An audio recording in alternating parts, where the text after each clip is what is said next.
Hello guys, welcome to our channel Samarth academy. पिछले video में हमने एक्सरसाइज 3.7 कवर कर लिए थे। वो लास्ट एक्सरसाइज था। कम्प्लीटली तरीके से हम लोग चैप्टर नंबर 3 कंप्लीट कर चुके थे। और इस वीडियो में हम बेसिक ज्योमेट्रिकल आइडियाज़ क्या आज थ्योरी पोर्शन को कंप्लीट करेंगे। और इसमें फर्स्ट हेडिंग है इंट्रोडक्शन में देखिए हम मेनली अब जियोमेट्री है। ये शब्द आप पहली बार सुन रहे होंगे। तो चलिए हम इसके खानदान को निकालते हैं। सॉरी, हाँ, जियोमेट्री असल में ये शब्द नहीं है, ये इंग्लिश का टर्म है, लेकिन ये आया है एक लैटिन वर्ड से। यहाँ पे मैं इंग्लिश लिख देता हूँ।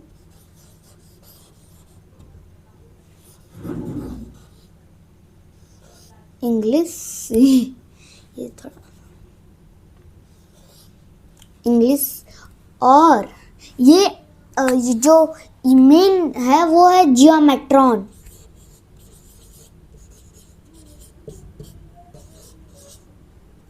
ये एक हमारा लैटिन वर्ड है। जियोमेट्रॉन। और अब इसी से बना है हमारा जियोमेट्री। और जियोमेट्री हमारा एक इंग्लिश वर्ड है। अब यहाँ पे देखिए जियोमेट्रॉन जो है ये जियो और मेट्रॉन से मिलके बना है। जियो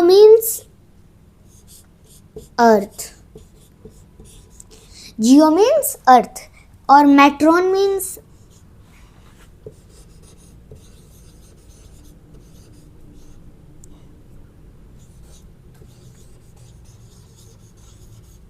मेजरमेंट। अब यहाँ पे देखिए शब्द है हमारा जियोमेट्री। ये असल में आया है एक लैटिन वर्ड से जिसका नाम है जियोमेट्रॉन।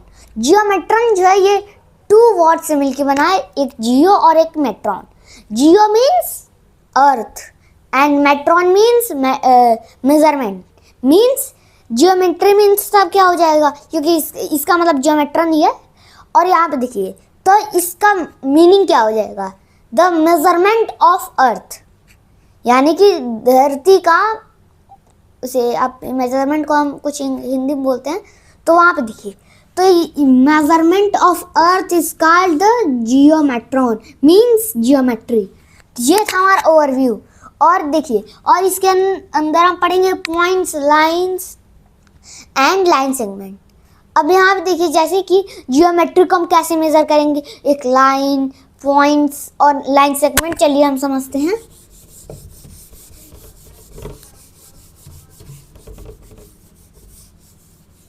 अब यहाँ पे देखिए आपका वर्ड है पॉइंट। पॉइंट में आप कोई एक स्मॉलेस्ट यूनिट है। आप जियोमेट्री का ये स्मॉलेस्ट यूनिट आप कह सकते हैं। कोई एक प्लेन है, प्लेन यानी कि वो सिंपल नहीं, वो यानी कि प्लेन कोई कागज़ या फिर कोई सरफेस, आप सरफेस को ही हम प्लेन बोलते हैं। प्लेन के ऊपर एक स्मॉलेस्ट डॉट, उसे ही हम बोलते हैं पॉइंट यानी कि स्मॉलेस्ट डॉट, इसे हम बोलेंगे पॉइंट। सॉरी, मैंने लिख दिया।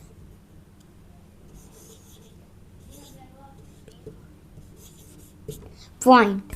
अब ये है हमारा पॉइंट। और लाइन की बात आती है। अब इस पॉइंट को लेके, जैसे कि ये पॉइंट है आपका, इसे आप एक्सपैंड करते जाइए। तो ये आपको इधर भी एक्सपेंड, ये एरो का मतलब कि ये आप एक्सपेंड कर रहे हैं। ये हमारा पॉइंट था और इधर भी हम एक्सटेंड कर रहे हैं। ये लेकिन इक्वल से एक्सटेंड होगा, यानी कि ये एक्सपेंड हम दोनों तरफ कर रहे हैं। तो यही इसी को हम बोलते हैं लाइन। और यहाँ पे देखिए इसका कोई छोटा सा पार्ट, जैसे कि ये और ये कट कर लिए हम। ये एक पार्ट क्या हो गया, लाइन सेगमेंट। अब हम प्रॉपर्टीज की बात करते हैं। पॉइंट ये हमारा स्मॉलेस्ट डॉट होता है किसी भी एक प्लेन के ऊपर। लाइन की कुछ प्रॉपर्टीज हैं, जैसे कि इसका कोई एंड पॉइंट नहीं होता, ये कभी ख़त्म होगा ही नहीं, क्योंकि आप इसे एक्सपेंड करते जा रहे ये होता जा रहा है। तो ये लाइन जो है ये हमारा एंडलेस है। लेकिन इसी का एक छोटा सा पार्ट है हमारा लाइन सेगमेंट। लाइन सेगमेंट का तब कोई एंड पॉइंट होगा क्योंकि हम उसे कट करके और हम उसे ले लिए हैं। तो यही है हमारा लाइन सेगमेंट, जैसे कि इसका ये एक एंड पॉइंट, ये एक एंड पॉइंट, तो इसे हम बोलेंगे लाइन सेगमेंट, और ये हमारा लाइन और ये पॉइंट। तो इज दैट क्लियर? आप सभी को क्लियर होगा। तो अब चलिए नेक्स्ट पॉइंट है हमारा टाइप्स ऑफ लाइन। अब यहाँ पे देखिए, जैसे कि टाइप्स ऑफ लाइन मेनली आप इसे नहीं कहा जाना चाहिए, लेकिन हाँ आप इस तरह नॉर्मल लैंग्वेज में आप बोल सकते हैं, क्योंकि देखिए कोई भी दो लाइन्स रहेंगी वो कैसा एक दूसरे, द बिहेवियर्स ऑफ लाइन इसमें आप बोल सकते हैं, द बिहेवियर्स ऑफ लाइन। अब यहाँ पे देखिए कोई भी दो लाइन्स हैं, जैसे कि ये एक लाइन है, आप किसी भी डायरेक्शन में इसे आप एक्सपेंड कर सकते हैं, लेकिन आप दो तरफ ही एक्सपेंड करेंगे। अब यहाँ पे देखिए ये हमारा एक लाइन है और एक दूसरी लाइन यहीं से पास कर रही है, जैसे कि ये हमारा मेन पॉइंट था, इसे हम इस तरीके से एक्सपेंड किए और इसे हम दोनों इधर इस तरफ से एक्सपेंड किए। आप यहाँ पे देखेंगे कि ये पॉइंट पे ये दोनों इंटरसेक्ट कर रहे हैं, यानी कि मीट कर रही हैं।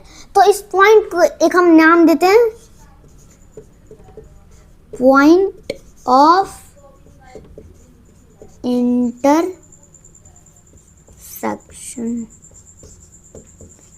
पॉइंट ऑफ इंटरसेक्शन, इसे हम बोलते हैं पॉइंट ऑफ इंटरसेक्ट। ये दोनों लाइंस इंटरसेक्ट कर रही हैं और ये जिस पॉइंट पे मीट कर रहे हैं उस पॉइंट को हम बोलते हैं पॉइंट ऑफ इंटरसेक्शन, और इन लाइंस को हम बोलते हैं इंटरसेक्टिंग लाइंस,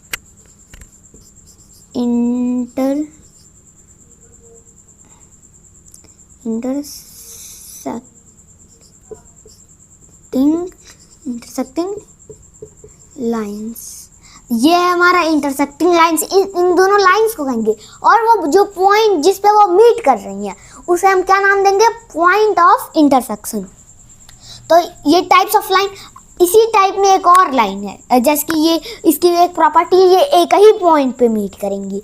तो इसका इंटरसेक्टिंग लाइंस का ये है, ये और दो पॉइंट्स पे ये मात्र यानी कि ओनली वन पॉइंट पे ही ये मीट करती हैं।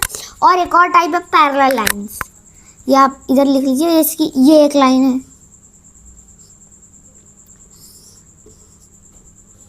ये अब यहाँ पे देखिए, इधर आप एक्सपेंड करते जा रहे हैं, इधर भी आप एक्सपेंड करते जा रहे हैं, तो ये लाइंस कभी अब आपस में मीट ही नहीं करेंगे। तो इन लाइंस को हम बोलते हैं पैरेलल लाइंस।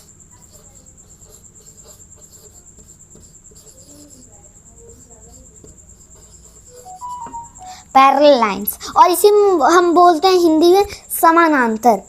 अब ये हिंदी जो है ये हमारा एक बहुत ही मीनिंगफुल वर्ड ये रखता है, हिंदी जो लैंग्वेज है। अब यहाँ पे देखिए समानांतर यानी कि समान अंतर वाली लाइन, यानी कि जो उनके बीच का डिस्टेंस होगा, ये डिस्टेंस जब आप मेज़र करेंगे ये यहाँ पे ये लाइन सेगमेंट रहेगा, क्योंकि अब इससे ज़्यादा ये इनके बीच का ये इसे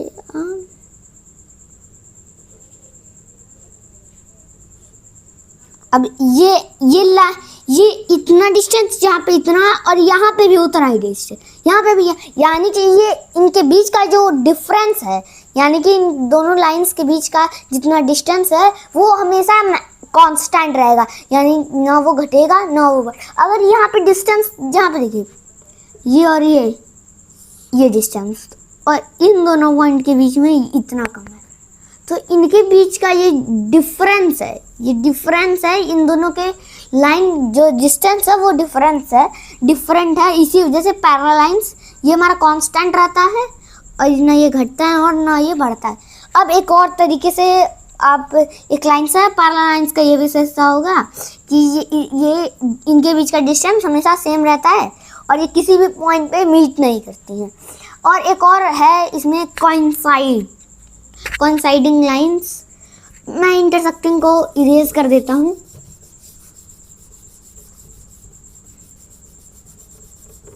अब यहाँ पे देखिए, जैसे कि ये लाइन है, ये एक लाइन है आपका, इसी के ऊपर एक दूसरी लाइन आ जाए, इसी के ऊपर एक दूसरी लाइन आ जाए, इसमें ये कर देता हूँ, ये कर देता हूँ, इसी के ऊपर दूसरी लाइन आ जाए तो हम उसे बोलते हैं कोइंसाइड। कोइंसाइड यानी कि दोनों एक ही, दोनों जस्ट ऊपर है दूसरी लाइन। तो अब यहाँ पे देखिए, अब इसका मीनिंग क्या हो जाएगा कि इनके बीच का डिस्टेंस 0, यानी कि इनके बीच का डिस्टेंस कुछ रहेगा ही नहीं, और ये पॉइंट हर एक पॉइंट पे मीट करेंगी। देखिए इस लाइन की हम चर्चा कर रहे हैं, तो ये वाला पॉइंट, और इस लाइन के अगर हम देखें तो ये वाला पॉइंट, इनके बीच का डिस्टेंस क्या है? 0, क्योंकि वो दोनों सेम ही पॉइंट है। जैसे कि 4 - 4 जब आप करते हैं तो आपको क्या मिलता है? 0। ऐसे ही ये वाला पॉइंट और ये वाला पॉइंट, तो जब इसे आप सब्सट्रैक्ट करेंगे तो आपको 0 ही मिल जाएगा, क्योंकि वही उसी पॉइंट में से आप उसी पॉइंट को सब्सट्रैक्ट तभी तो डिस्टेंस आएगा आपका, तो वो हमारा 0 आ जाएगा। तो इसे हम बोलते हैं क्या?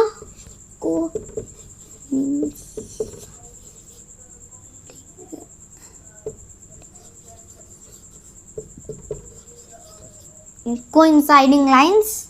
अब यहाँ पे देखिए, अब ये हमारा टाइप्स ऑफ लाइन भी कवर हो चुका। ये 3 बिहेवियर ऑफ लाइंस के ये 3 टाइप्स के होते हैं। एक इंटरसेक्शन, एक इंटरसेक्टिंग, और एक पैरेलल, और एक कोइंसाइडिंग लाइंस। इंटरसेक्टिंग में एक पॉइंट पे मीट करती है, पैरेलल में एक भी पॉइंट पे नहीं मीट करती, और जो ये कोइंसाइडिंग लाइंस हैं ये हर एक पॉइंट पे मीट करती हैं। तो अब हमारा नेक्स्ट है कर्व। कर्व का मेनली ये होता है कि ये एक स्ट्रेट नहीं होगी, चाहे कुछ भी हो जाए, ये स्ट्रेट नहीं रहेगा, ये स्ट्रेट नहीं रहेगा। जैसे कि आपको ये पॉइंट ए दिया है, पॉइंट ए, और ये पॉइंट आपको लोग कहते हैं, देखिए ये तो इतना बड़ा पॉइंट हम बना दिए, तो क्योंकि आपको विजिबिलिटी क्लियर हो इस वजह से मैंने इतना बड़ा बनाया। लेकिन ये तो एक डॉट इससे बहुत छोटा डॉट के समान होता है। अब यहाँ पे देखिए ये हो गई, तो ये तो स्ट्रेट हो गई, लेकिन ये ऐसे करके ये ऐसे भी तो मैं आ सकता हूँ। ये हो गया। और अगर थोड़ा मुझे थोड़ा सा ये देखिए, ये यहाँ से गई, थोड़ा यहाँ पे बैंड हुई है, ये लग रही है लेकिन थोड़ी सी स्ट्रेट, तो इसे हम थोड़ा कर देते हैं। ये भी हमारा एक पाथ हो सकता है, ये भी आप किसी भी तरीके से आ सकते हैं। ये है हमारा स्ट्रेट लाइन, ये शॉर्टेड डिस्टेंस होगा। तो जो स्ट्रेट नहीं है, इस लाइन को छोड़ कर बाकी जितने भी लाइन है वो कर्व है, यानी कि वो कहीं ना कहीं मुड़ी हुई है। तो अब यहाँ पे देखिए, अब यहाँ पे आपका यही इस लाइन को छोड़ के अगर हम इस लाइन को इरेज कर रहे हैं तो सारे यहाँ पे बेंड हुआ, यहाँ पे बेंड हुआ, यहाँ पे भी बेंड हुआ, यहाँ पे भी बेंड हुआ, तो इसमें बेंड हो रही हैं लाइंस। तो इसी वजह से हम इसे कर्व लाइंस बोलते हैं। और यहाँ पे देखिए कर्व, जैसे कि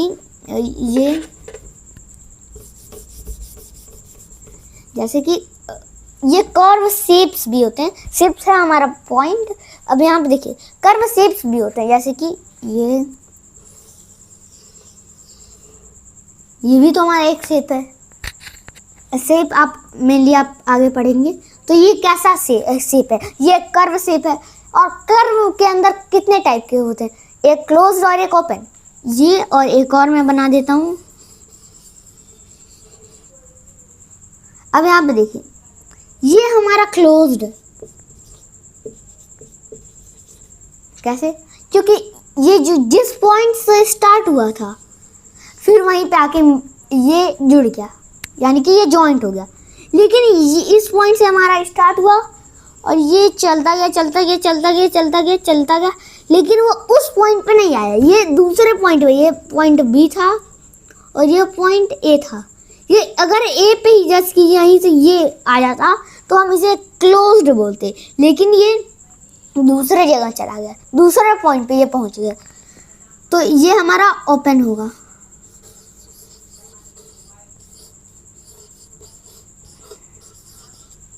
ओपन कर्व्स और ये क्लोज्ड कर्व्स मतलब करिए, क्योंकि ये एक ही तो है, और क्लोज्ड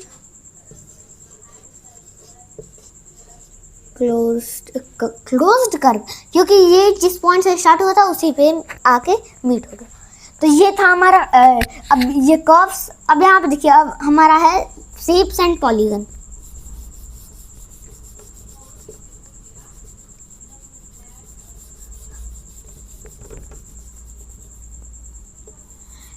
तो अब यहाँ पे देखिए शेप, अब शेप की आती है।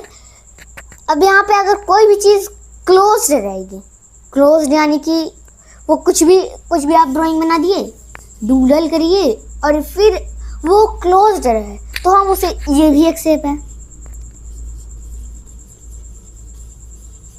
ये भी हमारा एक शेप है, ये भी हमारा शेप है, ये भी हमारा शेप है, कुछ भी आप बना दीजिए, ये भी हमारा एक शेप है। तो अगर कोई भी चीज़ क्लोज्ड है तो वो हमारा शेप होगा। तो अब यहाँ, लेकिन अगर ये ओपन रहता, जैसे कि ये यहाँ पे रहता, ये इस पॉइंट से स्टार्ट हो यहीं पे रुक गया, तो ये हमारा शेप नहीं होता। और इसी में डिफरेंस है, और पॉलीगन डिफरेंट है। पॉलीगन जो है ये हमारा डिफरेंट है, जैसे कि देखिए पॉलीगन,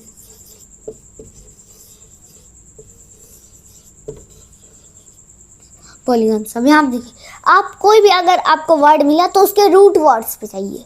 रूट वर्ड यहाँ पे क्या, पॉली और गन्स। गन्स यानी कि ये गोली वाला गन्स नहीं है, और इसका मतलब होता है साइड, साइड्स। और ये पॉली यानी कि more than one, more than one, x greater than one, यानी कि वन से सॉरी यहाँ पे जो इसके पास साइड हो बहुत सारे, यानी कि जिसके पास बहुत सारे साइड्स हो उसे हम बोलते हैं पॉलीगन्स।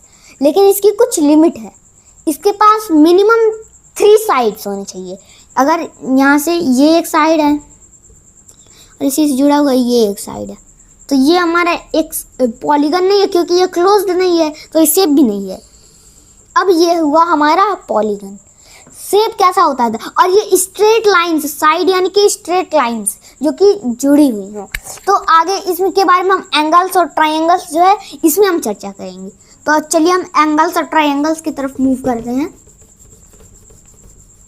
एंगल्स और बात, अब एंगल का एक छोटा सा इंग्लिश में डिफिनीशन है, द टेंजेंट ऑफ 2 रेज और लाइन सेगमेंट। यानी कि अब यहाँ पे देखिए, आपको अभी ये एक वर्ड है रेज, मैंने यहाँ पे रेज इसमें भी आप ऐड कर लीजिएगा, रे है इसमें। रे का होता है एक सोर्स पॉइंट हो, फिर उसके बाद ये एक तरफ ही एक्सटेंड करता है। इसका एग्जांपल पॉइंट का तो एग्जांपल होगा लाइन, यानी कि वो तो एक्सपेंड ही करती है। रे का एक अच्छा सा हो सकता है। अब यहाँ पे देखिए अच्छा सा एग्जांपल कि एक टॉर्च है, टॉर्च से एक लाइट निकल रही है। टॉर्च का तो कोई सोर्स होगा, सोर्स से वो निकल रहा है और वो एक्सपैंड दूर जाता रहेगा।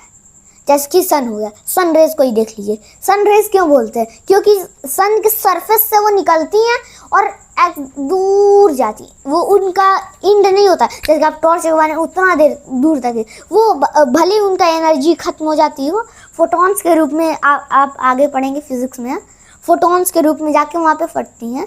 तो अब भले उनके फोटॉन्स जो है वो ख़त्म हो जाए, लेकिन वो लाइन बीम चलती जाती है।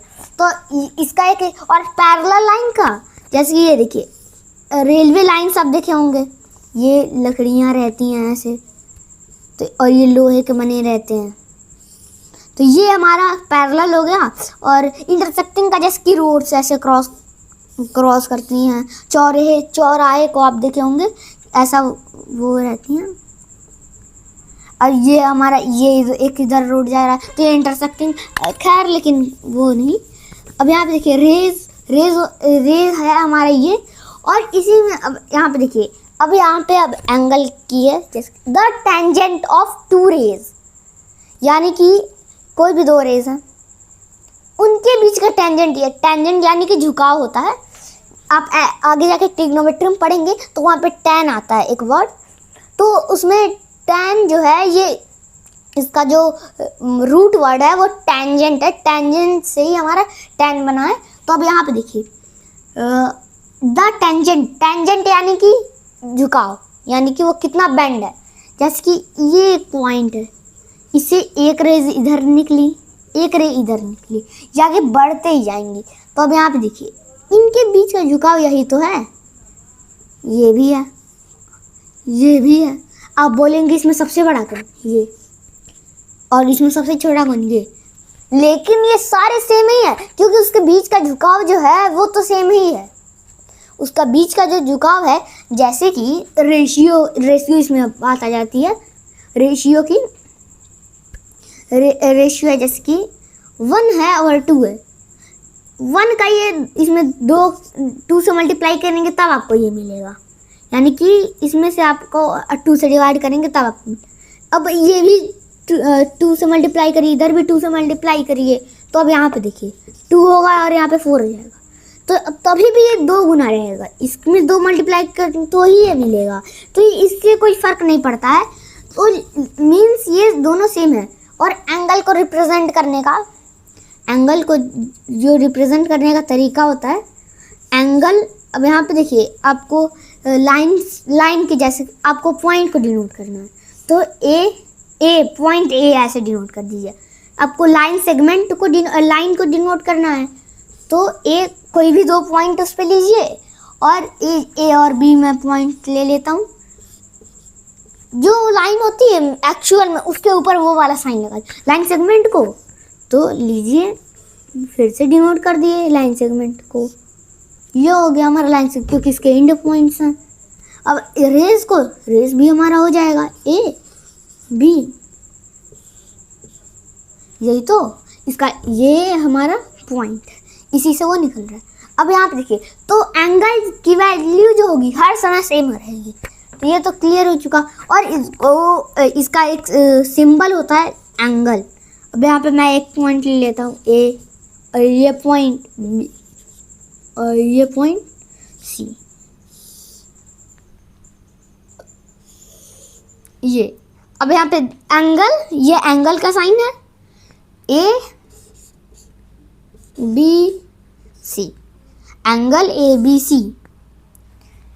तो ये angle A B C, A B C. और एक और आप तरीके से एंगल सी ए बी। अब यहाँ इसका मतलब क्या हुआ, ए फिर बी फिर सी, यानी कि इसके बीच का झुकाव। अब फिर से देखिए, अब ये वाला, ये यानी कि एंगल भी, ये वाला एंगल हुआ। तो ये मान लीजिए एक्स के एंगल, एक्स बराबर है, अब सी भी देखते हैं, सी, फिर ये ए और सी बी और ए, सी ए बी, मैंने गलती से लिख दिया, सी बी ए, सी बी ए, बी वाला बीच वाला कांस्टेंट रहेगा, सी बी और ए, इसका भी वैल्यू एक्स होगा, यही तो एंगल हुआ, तो इसकी भी वैल्यू, यानी कि दोनों बराबर है। यानी कि इसमें अगर आपको कुछ लिखना हो दूसरे तरीके से, ये बीच वाला जो लेटर है उसको कांस्टेंट रखना, क्योंकि वही एंगल दिखा दे। और कभी कभी इसे हम एंगल बी भी नोट कर देंगे, यानी कि ये बी वाला एंगल, बी पॉइंट पे जो एंगल है वो। और मान लीजिए यहाँ से एक लाइन निकल रही, अब बोलेंगे यहाँ पे तो लाइन, ये हमारा, जैसे कि हम एक और ड्रॉ कर लेते हैं, ये था हमारा, और फिर ये तो 2 लाइंस के बीच में, ये यहाँ पे फिर से 2 लाइंस के बीच, ये वाला एंगल की जब आप बात करेंगे तो ये हमारा पॉइंट है, और यहाँ से एक पॉइंट, यहाँ से एक पॉइंट, तब हम इसकी बात करेंगे। तो ये था हमारा एक्चुअल में। तो अब है हमारा दूसरा ट्राइंगल्स, यानी कि अब यहाँ पे देखिए,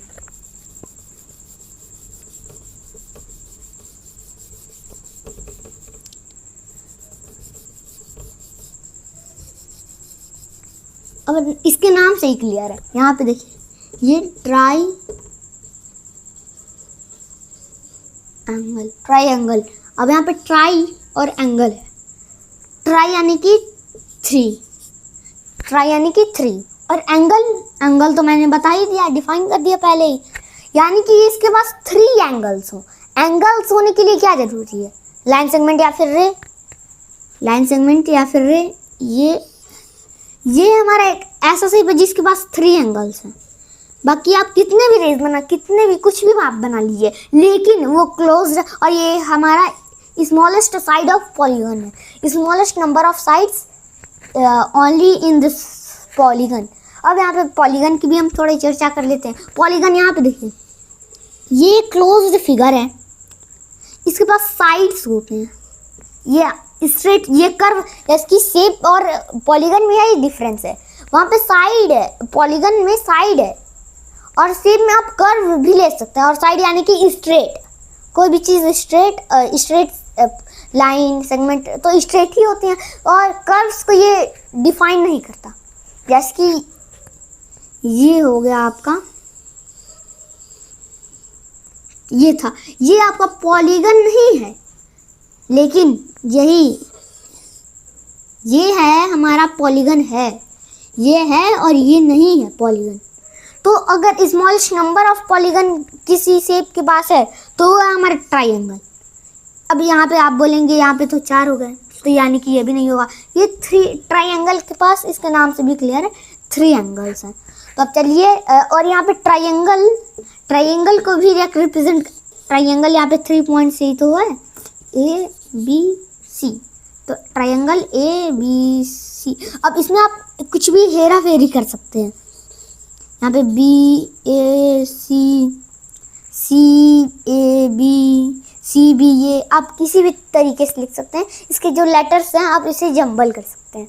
तो चलिए मिलते हैं नेक्स्ट वीडियो में, और हम नेक्स्ट वीडियो में ये थ्योरी पोर्शन इसका पूरा कंप्लीट हो चुका है, और अगले वीडियो में हम एक्सरसाइज 4.1 सॉल्व करेंगे। Please like share and subscribe my video. Thank you.